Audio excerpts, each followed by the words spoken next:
सम्भाषणसन्देशसंस्कृतमासपत्रिकायां प्रकाशितानां बालकथानां ध्वनिप्रसारणम् इदं बालमोदिनी इति।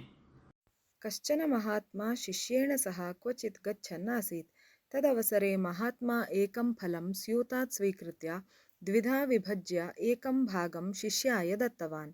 शिष्यः तत् फलं खादन् अचिन्तयत्, गुरुवर्येण मह्यं किमर्थं फलं दत्तं?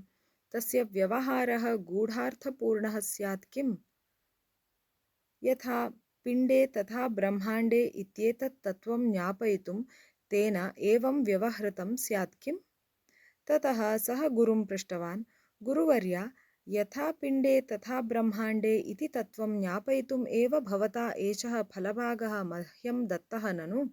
फलस्य भागे या रुचिः सा एव समग्रे अपि फले भवति इति आशयं ज्ञापयितुम् इच्छति ननु भवान्? इति गुरुणा मन्दहासमात्रं प्रकटितं। तद्दृष्ट्वा शिष्यः अचिन्तयत्, मम चिन्तने कोऽपि लोपः अस्ति इति गुरुः चिन्तयति इति। तस्मात् सः अवदत्, प्रज्ञानं ब्रह्म इति ज्ञापयितुम् इच्छति भवान् इति भाति। एवं ननु?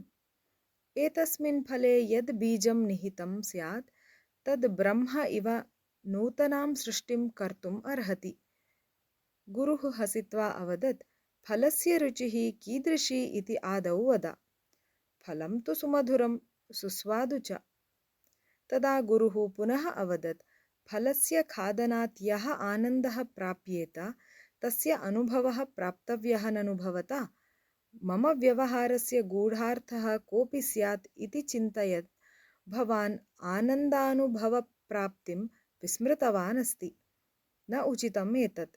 यः आनन्दः हस्तगतः स्यात् सः अवश्यमेव अनुभोक्तव्यः।